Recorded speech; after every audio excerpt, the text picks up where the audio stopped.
Tonight, Raja Jackson, son of legendary Rampage Jackson, sits behind bars after a shocking assault. When we're in the ring and I'm breaking it up and he shoots a double leg on me, by the way, work a better double leg, you prick. And then I'm telling you to calm down. I'm not even fighting. I'm not even being hostile. The stage was set at the Knox Experience, a wrestling show that thrived on theatrics and carefully choreographed chaos. But no one in that area, nor anyone watching on live stream, expected what Raja Jackson unleashed. It started with a simple run-in, the kind of stunt wrestling crowds cheer for, but it spiraled into something darker. Raja stormed the ring as a man overcome by rage. Raja Jackson, son of UFC legend Rampage Jackson, shocked the world during a live wrestling stream. What was supposed to be a routine match turned chaotic when he attacked Psycho Stu, landing over punches. Instead of selling a staged fight, Raja picked up professional wrestler Stuart Smith, known to fans as Psycho Stu, and slammed him with a force that was far from entertainment. The sound of flesh hitting the mat was sickening, and the follow-up punches were relentless. For a moment, even seasoned fans weren't sure if this was a storyline thing or real violence. That confusion ended when Stu lay unconscious, blood pooling, children in the crowd screaming.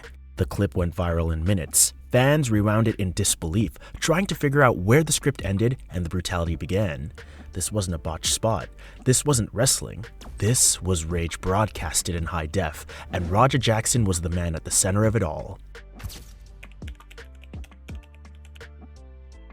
By the morning after the brawl, Raja Jackson's name wasn't just in wrestling circles.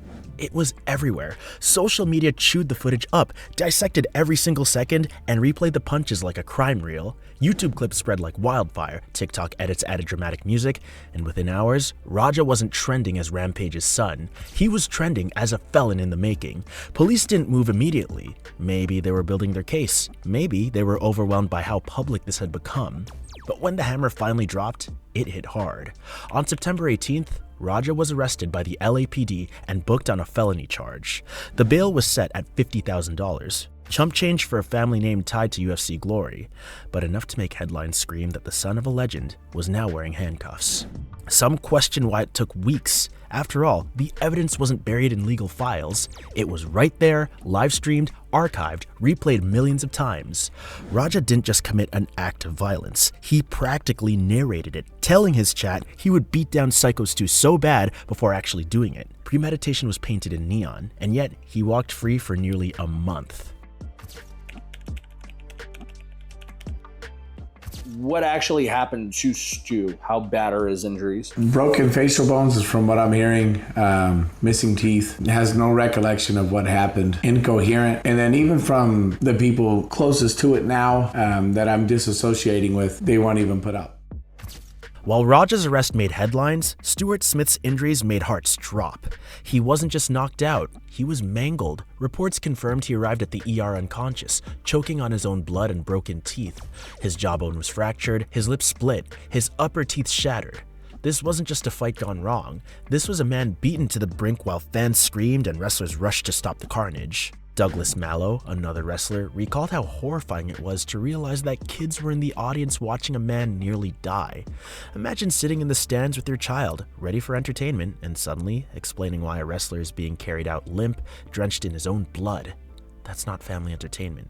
That's trauma wrapped in wrestling ropes. A GoFundMe quickly launched for Smith, raising over $222,000. Fans, horrified and guilt-ridden for cheering until they realized the horror was real, threw money at the fundraiser. His wife posted updates, assuring supporters that he was resting at home. But money can't erase teeth, it can't reset a jawbone, and it sure as hell can't delete the memory of being slammed by the son of Rampage Jackson. But this was only the beginning, because what his father revealed next left fans completely stunned.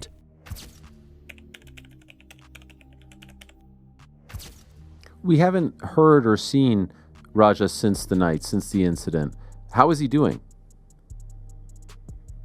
I don't know.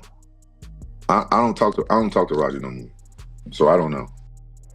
When a fighter's son goes rogue, you expect the legendary father to step in, maybe defend, maybe condemn. Rampage Jackson chose a strange middle ground. Speaking on a podcast, he admitted his son needed to do some time. Maybe anger management, maybe community service. It sounded less like a father confronting the weight of a violent felony and more like a coach giving advice after a bad sparring session. I knew them two wasn't going to college. And my two Japanese kids, I knew they was going to college. So I saved up college tuition for the two Japanese kids and bail money for Roger and his brother, so. Here's the shocking part. Rampage admitted he had already set aside bail money for Raja, college funds for some kids, bail funds for others. That's how he framed it. In one breath, he revealed he never expected Raja to follow a normal path. Do you think a father should defend his son no matter what, or call him out? Let me know in the comments. Fans didn't know whether to laugh or scream. A father casually admitting he planned for his son's arrests makes for a hell of a headline, but it also paints a tragic picture. This wasn't an isolated act of rage. This was part of a pattern, and if Rampage himself wasn't surprised, maybe we shouldn't be either. If you thought the livestream beating was bad, the internet reaction made it even worse. Memes flooded Twitter, clips of Raja's punches turned into GIFs, and commentators everywhere weighed in. Some treated it like a dark comedy when WWE meets UFC but forgets the E stands for entertainment. Others condemned it outright, calling Raja a danger to society. Even worse, trolls baited Raja's fanbase, arguing whether Psycho Stu oversold the injuries or if Raja was keeping it real. The absurdity of arguing over a man nearly choking on his own blood while his kids cried in the stands shows just how detached the internet has become. People weren't just discussing violence, they were packaging it as entertainment yet again. Still, beneath the noise, one reality cut through. Rampage Jackson's career, rep, and freedom now dangled on the edge. The internet loves a villain, boy do they, but villains usually don't face felony charges with $50,000 bail attached. Let's call it for what it is. Rampage Jackson wasn't clawing his way up from poverty. He wasn't fighting for survival. He's a rich kid with a famous father, livestream followers, and an audience gifted to him by a bloodline, not grind. While other streamers sweat for years, hell even decades to build a platform, Raja had a golden ticket and still found a way to mess it up. He wasn't a top fighter. He wasn't a breakout star, but he was recognized because of, well, his father Rampage. That alone could have been enough.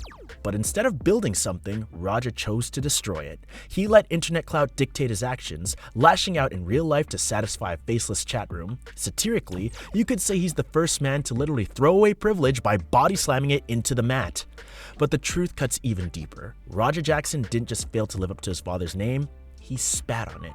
And now, instead of legacy, he's chasing sentencing. Felony battery in Cali can mean up to 4 years in prison. Attempted murder? That's a different story. We're talking decades, even life, depending on how prosecutors push it. Raja's case sits in that uncertain space where internet fame meets courtroom reality, and unlike The Ring, there ain't no script here, no chance to improvise and escape. Sure, Rampage can afford top lawyers, sure, bail money has already been thrown down, but judges and juries don't scroll TikTok for sympathy. They look at facts, and the fact is, Raja nearly killed a man nearly died, kids watched it, the internet replayed it, and Raja himself bragged about it beforehand. The ironic part, Raja's livestream may become the prosecution's best evidence. Every word, every promise, every punch is there, timestamped and replayable. He broadcasted his own downfall, turning his rage into digital evidence. And that's not just shocking, that is stupidity on a stage bigger than any wrestling ring. Rampage Jackson wanted the spotlight, and well, he got it. Not as a fighter, not as a star, but as a criminal. Subscribe and hit the like button for more videos just like this.